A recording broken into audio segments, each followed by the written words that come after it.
100 هلا. شكرا شكرا جزيلا. 100 هلا ومرحب بكم ومرحبتين وثلاث مراحب واربع مراحب وعشر مراحب و100 مرحبا بكم بهذه الحلقه الجديده من برنامج شي بشي. اليوم موضوع حلقتنا هو السيلفي. نحكي عن السيلفي. يعني السيلفي اشتهر هالايام شهره كلش واسعه، مو بس احنا حير العالم كله السيلفي. شنو معناه وليش وشنو والطرق اللي ياخذون بها السيلفي. اشكال السيلفي، تاخذه بيدك وتاخذه هسه بالعصايه. يعني مثلا يطلع لك واحد هسه اندعم، هسه ضربته السياره واخذوه للمستشفى ايده مكسوره، دا يتشبسون ايده وطلع اخذ سيلفي. قال اني هسه بالمستشفى اندعمت شلون يتشبس مو اخبل. طيب يا حال مو صوتك، صوت الدكتور اللي عالجك. وواحد راح التشييع صديقه توفى وراح بالتشييع ماله اخذ سيلفي ويا التابوت وكتب جوا ويلي ضعت مني يا اخويا، كسر الضلع يا اخويا. لك عمي واحلى سيلفي ويا المرحوم. هسه المرحوم بحالك بحال السيلفي. لو واحد رايح للعرس وماخذ صوره سيلفي ويا الاكل وكاتب عليه العشاء الزين ويا الضلع. هو اصلا ما معزوم، ايش حفام وراح يتعشى، بس ما قال لي الضلع منه صديقه طلي ما اعرف. هاي عودة السيلفي، هاي عودة السيلفي. لو يطلع واحد بالعماله شايل الطاسه هنا على يده اليسرى وبيده اليمنى ياخذ سيلفي. حدث الان. نبني بيت ابو سمير والعالم مش عليها. قابل قرايب بيت ابو سمير.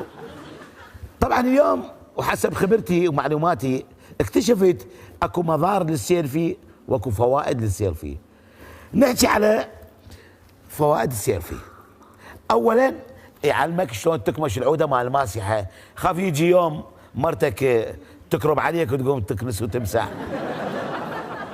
راح تكون انت مستعد لهاي الحاله. يضحك النسوان انت شريتها. ثاني شيء بصوره السيلفي لازم الكل تتجمع يقرب المسافات، لازم واحد يلزق باللاخ، الرؤوس متقاربه. ودائما خطيه المسكين اللي ياخذ سيلفي ما يطلع، لو تطلع بس قصته. انا من الناس يا سيلفي لاخذه ما اطلع بيه. الفائده الثالثه هي اخدم نفسك بنفسك. يعني ما تجيب واحد بالشارع وتقول له اخذ لي صوره انا وزوجتي انا وحبيبتي وياخذ الموبايل ويطفر.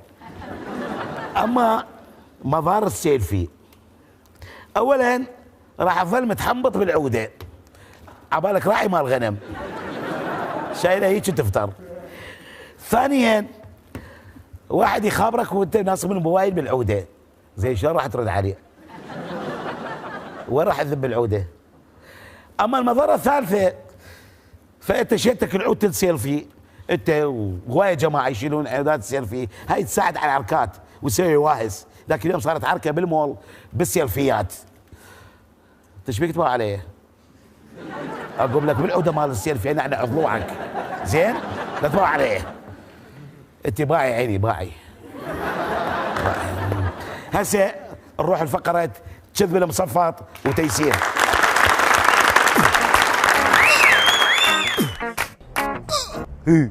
هذا بطل عصير كلش عادي وسعره ب 2000 دينار. راح اجيب قلاصين، القلاص الاول اصب بنفس العصير واقول لهم هذا سعره ب 10000، والثاني اقول لهم هذا سعره ايش قد؟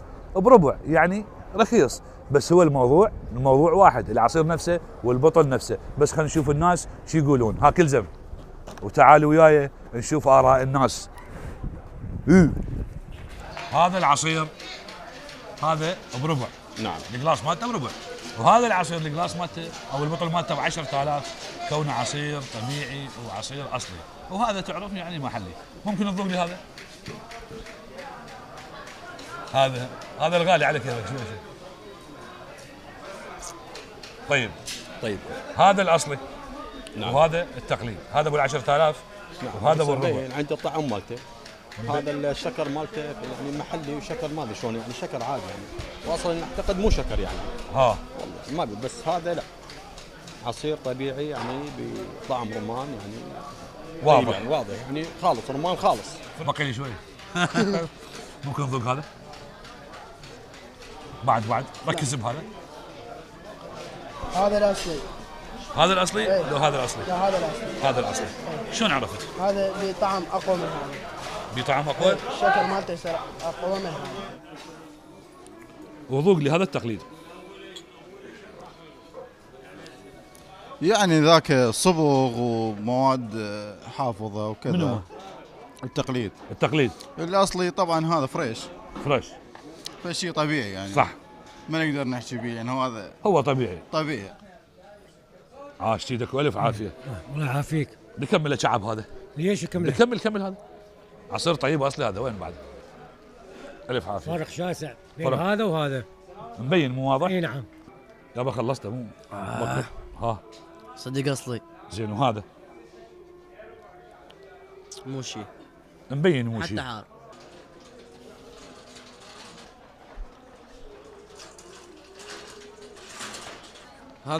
هذاك هسه طبيعي رمان طبيعي رمان طبيعي يعني مبين. بس هذا بيه لي مندوزه وخبطه نكهه ما ادري شنو. يعني يختلف عن هذا. يختلف طبعا يختلف. طبعا انت ذكي بهاي السالفه. طبعا يعني ذواق ما شاء الله عليك. طبعا. انت دائما يعني بكل الاكلات هالشكل يعني مثلا يسوون طبخ لا وهاي اصلا لو انا بالعصير. لا انا اعرف انا ابو شربت. ممكن ذوقها؟ بالعافيه. هذا مي وشكر يعني مبين الاصلي؟ لا العادي قصدي يعني. اي العادي نعم. والطبيعي هذا يعني اصلا مبين. باقي لي شوي. وهذا الفرق بين هذا أول واحد ثخين. اللي قلنا عليه اصلي. اللي قلنا عليه أصلي. عافيه عليك. وهذا الثاني خفيف. خفيف. طعم مالته. نعم. والعطر مالته. هذا تحسه يعني طعم الرمان يعني اكثر. أي. هذا بطعم الحلا اكثر. حلا وحامض. الشكر يعني قصدك؟ اي السكريات حامض حلو. يعني مبين تقليد. أي. ممكن نذوق لنا هذا الاصل شوفي طعمه. باقي لي شوي ها. واضح.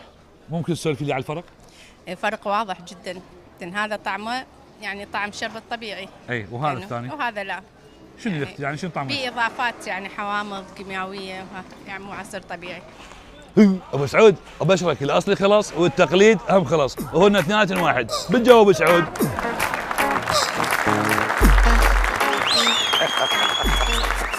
فعلا اكو عصير شربت اكو شربت عصير. وين رحت؟ قصدي اكو عصير زين اصلي واكو عصير مو اصلي مغشوش. يعني مثلا اني تيسير دز لي عصير ويريد اشوفه اصلي لو مو اصلي. طبعا اصلي. الله. عصير زين يخبل. هذا الاصلي. روح اشوف حيدر وانا اعلمك تيسير. انا اعلمك. شكرا سعودي سعد صدرك وتفانيك. اعزائي المشاهدين وياكم انا حيدر عبد الثامر بحلقه مميزه اليوم وضيف مميز. ويانا ضيف مميز اللي هو الفنان المبدع التشكيلي محمد مخير. لا مو محمد مخير، محمد مسير. اسف، الفنان محمد مسير. انت مسير ولا مخير يعني؟ اكيد مخير انا، بس ابوي اسمه مسير. اسم ابوك مسير؟ اي. محمد مسير، متى بدأت الرسم؟ اكيد من طفولتي يعني. دائما انتم الفنانين يقولون عليكم تشكون هواي، تشكيلي واشكيلك. من شنو تشكون؟ شو القضية؟ يعني مو مرضى احنا ما نشكي من شيء. يعني دائما وانت تشكيلي واشكيلك دائما تشكون هواي، يقولون عليكم. انا جدي مو يا حبيبي، مو التشكيل يعني هذا الفن يحتوي على مجموعة فنون. هاي المجموعة الفنون يسمونها فنون تشكيلية. اكو لوحة ورثها ابويا من جدي. راسمها اعتقد بيتهوفن ومبدع بيها كان. فوق بيتهوفن موسيقي، مؤلف موسيقي. ما يعرف يرسم؟ اكيد مو اختصاص. ليش مو اختصاص؟ هو مو فنان اختصاص بشكل عام. بالرسم.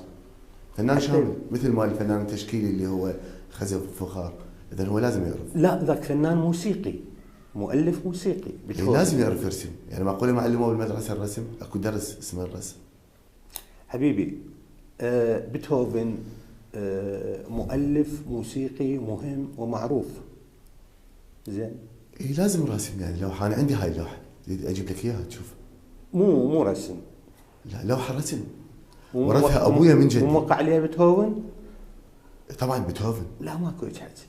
يعني لو تقول مثلا على افتراض يعني ابوك اقتنى لوحه ليوناردو دافنشي مثلا، اما تقول لي لبيتهوفن لا.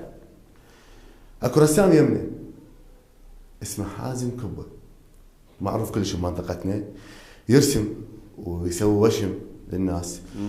لوحاته كلش غاليه، يعني اقل لوحه عنده ب 10000 دينار، تعرفه؟ اقل لوحه ب 10000 دينار؟ ايه. لا ما اعرف.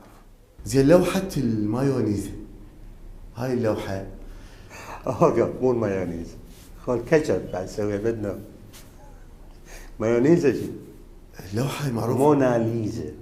نفس الشيء. لا مايونيزا هي. لا الموناليزا هاي لوحه معروفه. شو اسمها؟ موناليزا. هي المايونيزا. لا هاي لوحه معروفه. هي حتى لو تنحكي سريع مايونيزا لا ما يصير. موناليزا او لها اسم ثاني يسموه جيوكندا. جيوكندا. كندا. هذه احد اهم الاعمال العالميه للرسام الايطالي ليوناردو دافنشي، واللي موجوده الان في متحف اللوفر. حسام الرسام قرايبك لو مجرد تشابه اسمه؟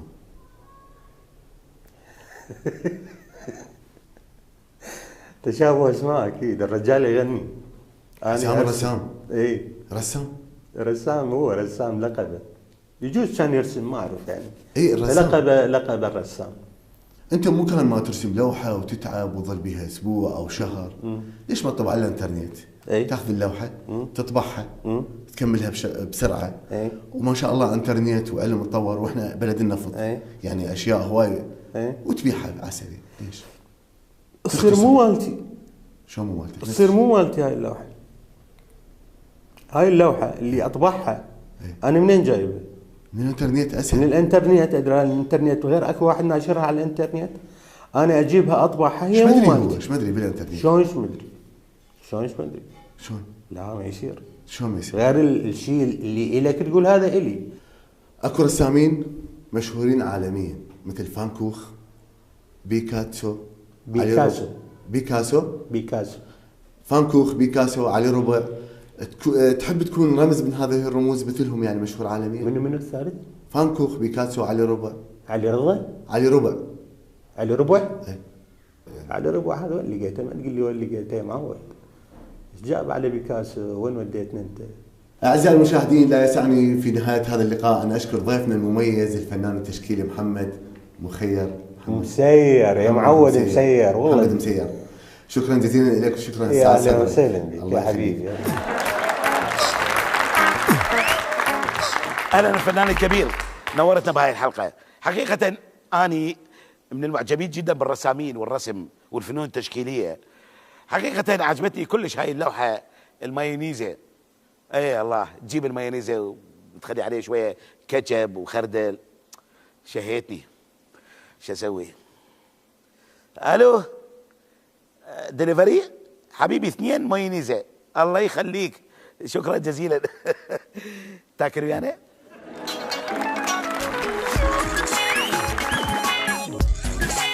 أسعد مشاهدين، صديقكم أبو كرعة اليوم راح يتحدث لكم عن أغاني طائرة النفوس والجنسية.